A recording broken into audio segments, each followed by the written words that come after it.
Marcia. Today I'm going to share with you some back to work brow tips. So if you're anything like me, you will be dying to get back to work, but equally the thought of that is a little bit daunting because we've just not been in our work environment for such a long time. You might be new to micropigmentation and microblading, or you may have been in the industry a long time. I actually don't think at this moment in time it matters, because it does seem a little bit of a daunting thought getting back into a routine. So I'm going to share with you some basic tips and some of the products that I really enjoy using, and I hope that it will be helpful for you. I'm going to show you how I fill in an eyebrow for hair strokes. So I would draw my brow, and then a lot of people say to me then they panic about losing the stencil. So I'll talk through some little tips that I do and where to put your key hair strokes on, make sure they're in. So even if the others are not as strong, you have got something that you can rebuild in the beginning. The other thing is, it's pointless going all the way through and panicking about wiping off at the end if you've not checked it. So do 4 or 5 hair strokes and then get a cotton bud, and if you just dip it in the saline and just wipe it through that area so you're not taking your template off, then you will see if your hair strokes are visible. You can always go over them again a second time very carefully to strengthen them, but if you can't see them in the first place, then you obviously need to stop and change something. So again, my 5-point eyebrow, so I would give myself markers for where my bulb is going to be and where my arch is going to be, the height of the arch, and then the tail. So as discussed before, the brow is about 5 centimetres. From the midway point to my arch is about 4.5 centimetres. Don't get hung up on measurements and things. You've got facial feature points as well to look at, and also you're going to have had that conversation with your client about how they want their eyebrow to look. So then what I do is I basically join these dots. So to get your nice classic brow shape, we need straight lines. So I literally draw very, very lightly with whatever I'm going to draw on it. So whether it be pigment and a little drawing stick, or a pencil, which I keep very, very sharp throughout. So I might stop and sharpen it while I am drawing. So I keep that really nice fine edge. So I like to have a nice fine framework that I work within and that I can see in the middle. Some people like to colour the eyebrow in. If you shade it in slightly, it does give your client a better idea of the shape than them looking at a frame, I have to admit, because if they've not been before, it is all a little bit daunting, and then looking at all these lines on the face.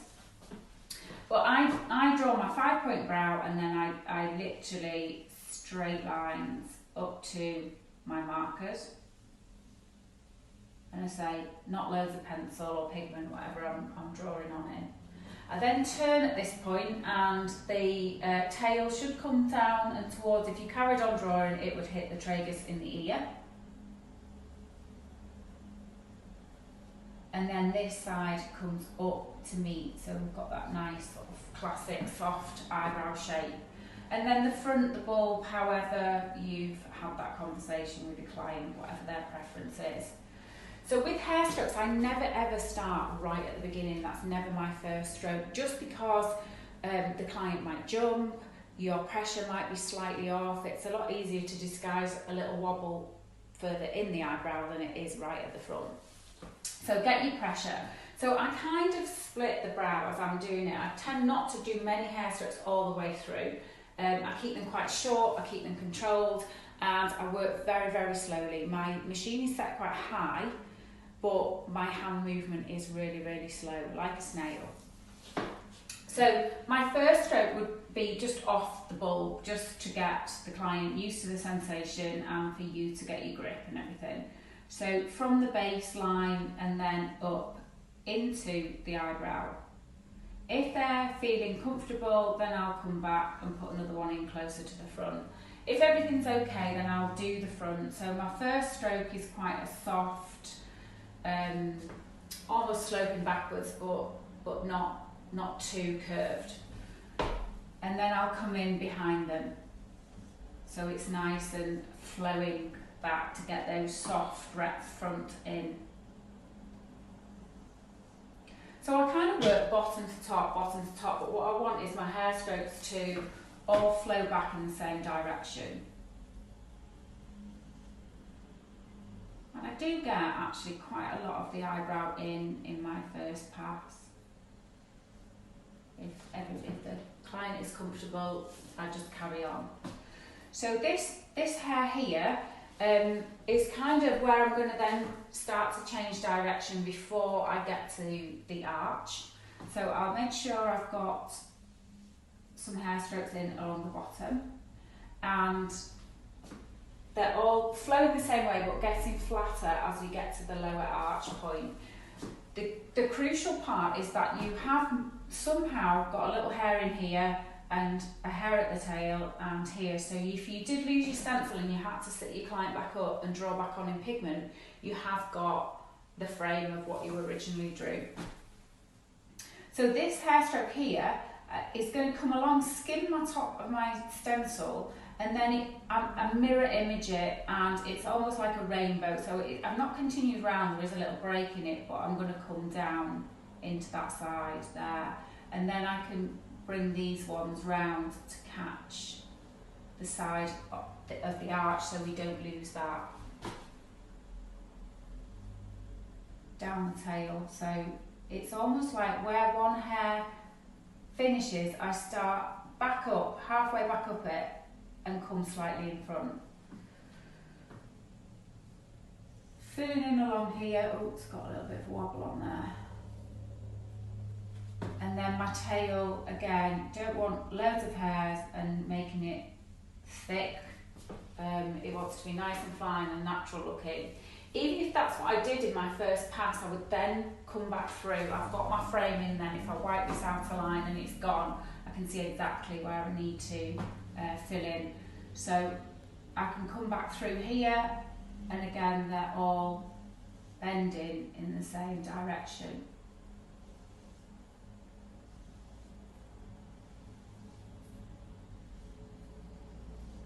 And then you can come back through and put baby hairs in between. If you feel like I've not got enough room, try and think about spacing in between hairs. But if you think I've not got enough room but you wanted to sneak something else in, you can actually just bridge off. So from one hair, bridge off, and that would fill in a little bit more to make your brow look fuller if that's what your client is wanting. So that's how I fill in my hair strokes. I hope that helps. Okay, so I'm going to show you what I use for drawing, or what's available. So the thread is really good if you're struggling with drawing straight lines. So that's just threading thread, and it would look like they're just cotton. But we have got some pre-inked thread, which can be a little bit messy. You need to wear gloves with it, but as soon as you mark the client's face, you've left a nice fine line that you can then create into your brow shape. The other thing that we've got to make our lives easier, I mentioned them before, are the sticky rulers. So I actually trim off the ends of the ruler before I start, because you tend to find it sticks in the client's hair. The thing with those is to make sure that you've put it on correctly in the first place, because if you don't get it on straight, then your eyebrows aren't going to be straight. So the best thing would be, my advice is, look at your client and make at least that midway marker so you can then put the ruler on. Don't put it too far down either. You need to lift it away a little bit, because otherwise you will be drawing where you've stuck the ruler. I use a lot a sort of waxy, quite firm pencil, but not too hard. And if you are struggling with keeping the shape or you want to blanch out a few hairs, a white pencil is really useful. For some reason, if you do end up touching your stencil and the pencil comes off, the white pencils do tend to stay on a little bit longer. So not loads of either, but the white pencil, if you just give yourself a little fine highlight around the edge. And then obviously your measuring tool, your calipers, so you can use this measurement inside, or the two outer points would still give you the same measurement. And then the other thing that I use a lot to check the horizontal guidelines is the point at the end. So I did some mapping earlier on. I had two models come and let me draw on them. So they're actually mother and daughter combo, and sometimes you think, oh my god, but they've actually been really, really well behaved, and they've not actually said that much. So ladies, if you'd like to come in. So this is Dawn and this is Kelly Forshaw. So both of them I've drawn in their eyebrows, and I'll start with Kelly's first because if you wouldn't mind waiting there, Dawn. So I used the ruler, and just to talk you through the ruler, because I sort of was given some of these to use and I thought, what do I do with that? So in the middle there's a C, which is for your, a 0, which is where your centre point is going to be, and then there's two little C's and lots of different markings. So you can mark downwards of where you feel that the eyebrow is going to start, and then you've got markers coming across here, so you can get that horizontal measurement as well, so how thick it's going to be, and you can get it exactly level on both sides, so you can give yourself some markers each way. I'm not sure if you can see what I've done there. The next measurement is a B in the middle, which is where your arch is going to be, anywhere around there, but whatever you pick on this side, make sure you mark up the same on this side. And then the last one is an A for the tail. I end up coming just past the A for where more about the 7 centimetre mark for my tail. And then because it's curved round, if you are struggling getting that shape, it's sort of giving you a guide, and you can then sort of follow that and follow your markers. You can use your string again to map that out and to make sure your lines are straight and that you're happy with everything. I then take this off and just double check that your client is sat up and that the eyebrows look fine. So that kind of template with a fine pencil line around, I prefer to work in, so I can see what's going on in the middle. Some people like to fill it in. So what I did here with Dawn's eyebrows is that I drew them in using the calipers. So I opened the calipers at, the dummy heads are a little bit smaller, but you know, I would be doing this, putting my markers in, then pulling it out to wherever I want the arch to be, holding it, doing my marker, holding it and put it on the other side so nothing's changing, and then on the front and to the tail, holding it again, mirror image. And then I've drawn that with without a ruler or without the string. I've just lightly put the shape in and then lightly shaded in between. So if your client is a little bit nervous and they're not sure of just that outer edge, if you shade it in, it kind of, not too much because that can be equally as scary, but they can see an eyebrow more. And then I don't know if you can see on here, but there's some mapping facial features as well that I was talking about before. So the tail kind of stays within that zone there. So if you put a pencil or something along that side, you've got an edge for where you don't want the tail to come beyond. That tail would continue towards the tragus in her ear, and this marker as well is where it's crossing through the iris and for the highest point there. and again the brow starts above the corners of the eyes. So just like to say thank you to Dawn and Kelly for modelling for me this morning. Who would have thought that social distancing could have been so close? So what pigments do I use? I totally switched over to the Truly Brow range. It's an organic range and it has taken the guesswork out of what colour are these eyebrows going to come back in 12 months time, what modifier do I need to add to try and stop them changing colour.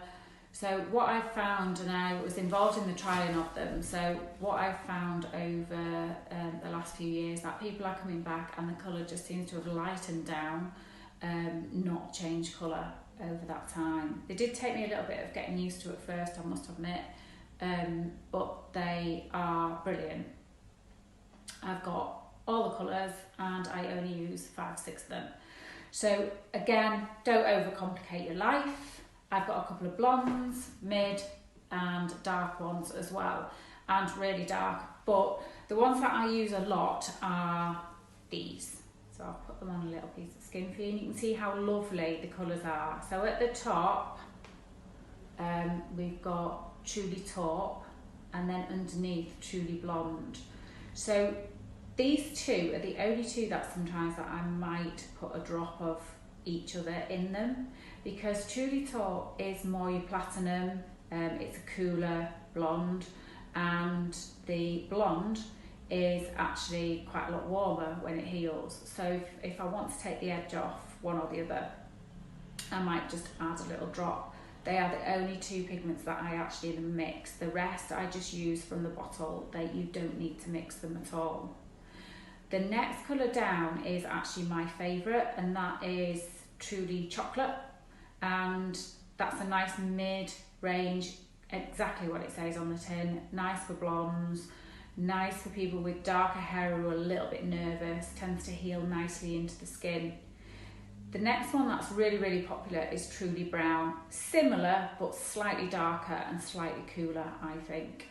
And then the bottom one, which I use loads and loads of as well, is Truly Brunette. My eyebrows are Truly Brunette and they've probably not been touched for good 19-20 months, and I have to pencil the fronts in a little bit, but the colour has just held perfectly.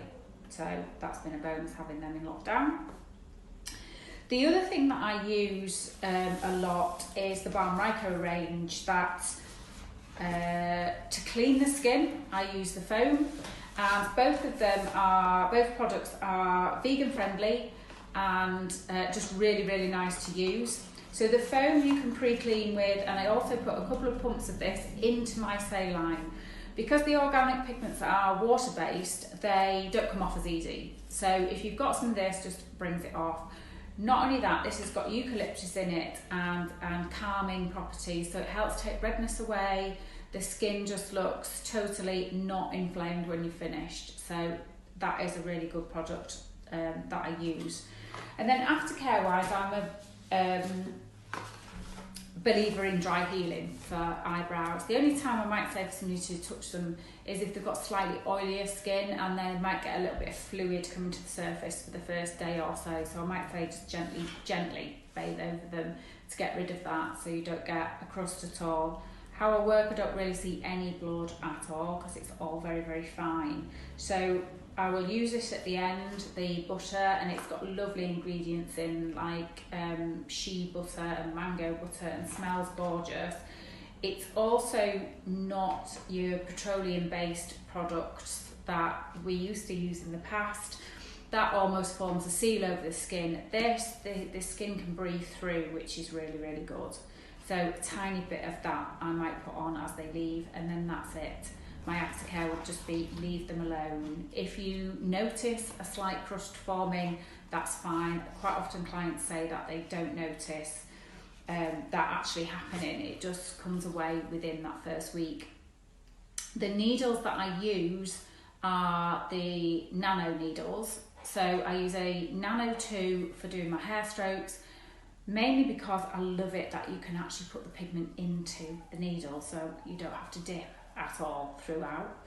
and the other needle, the Nano NT that I can put the pigment into, which is basically a Nano 2 with a little support on it, so it makes it slightly firmer to work with. And then my other go-to needle is the Nano 2. So if I was going to be doing any shading, it's more flexible, so I would go for the Nano 2.